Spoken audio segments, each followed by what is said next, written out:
kind of affected by the match situation. And of course, he plays h4. Magnus always plays h4 every game. So slight advantage for white here. Yeah, h4 is the move lately in the current trend of chess that is always good in any position at any time, and no exception here. I thought that he would consider queen to e6 check, getting the queens off the board, and rook takes e6. Is that available? Yes. I don't see why not. We both have a question mark at the end of our sentences here. We're as quizzical as Magnus probably is right now. It's because it's too, I'm not going to say too obvious, but it's there. It's a pawn hanging, and it's a counterattack against the black queen. It's like a very straightforward tactic. Does MVL want to go into a rook endgame? And then maybe bring the black rook across and go for some pawns?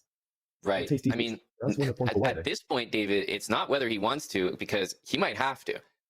So whether he intended this or not, definitely given a question mark here by the engine.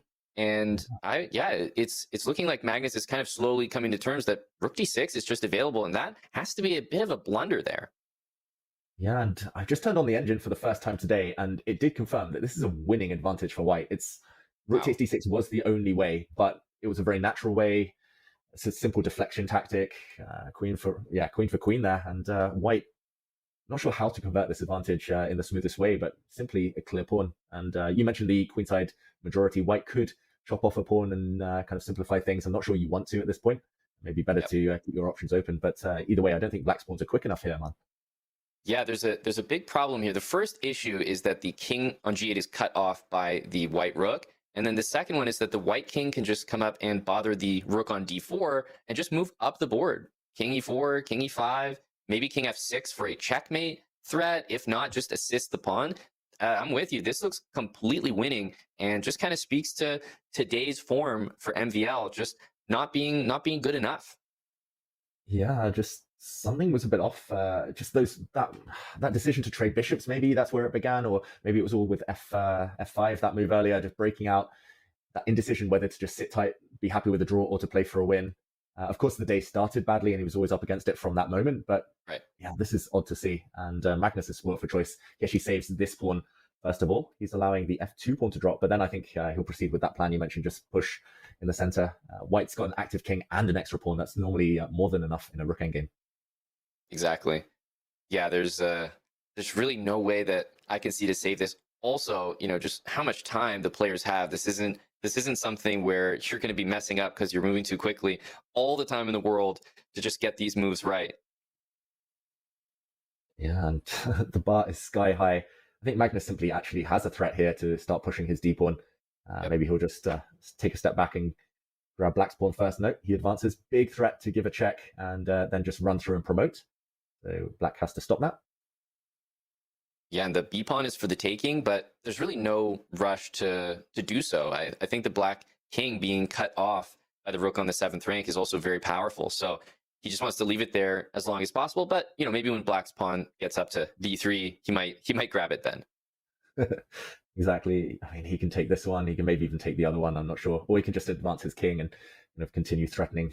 There we go. He drops back. He takes a timeout. And active king, extra pawn.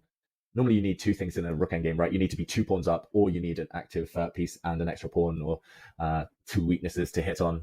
But here Magnus has everything. Exactly. Yeah, everything. The king is more advanced. The black king has nowhere to go. You can set up your king kind of in front of your pawn here, kind of heading to the d7 square. And at the end of the day, you can also give up that d pawn and kind of trade it off for maybe the 2 pawns on the king side instead. So you have every choice in front of you. Yeah, he zigzags his way in. He's going to hide in front of his own pawn. And I think the kingside pawns here are just totally irrelevant. White is going to give a check now, cut the black king off even further. And I mean, he's just powerless here, MVL, to stop the inevitable. Once you give a check, you've already actually built a bridge. And for those of you at home familiar with the Lucina position, you normally need your rook, the white rook, to kind of guard checks from behind when the king eventually pokes its head out and starts coming out from in front of its own pawn. This one, it's ready made for him, man. It's a clearly winning position now for Magnus. This could be it. Yep. And he already has this worked out. You mentioned the rook is already perfectly placed. Rook f4 and king e7 will be just perfect bridge building. As you said, he goes rook d4. he's got it done his own way. He's building the bridge first, and I don't think that there's any way for MVL to keep fighting here. And what a tough exit for him. And Magnus Carlsen, your winner. There we go. Maxime Vachier-Lagrave resigns. Magnus Carlsen takes it in 3.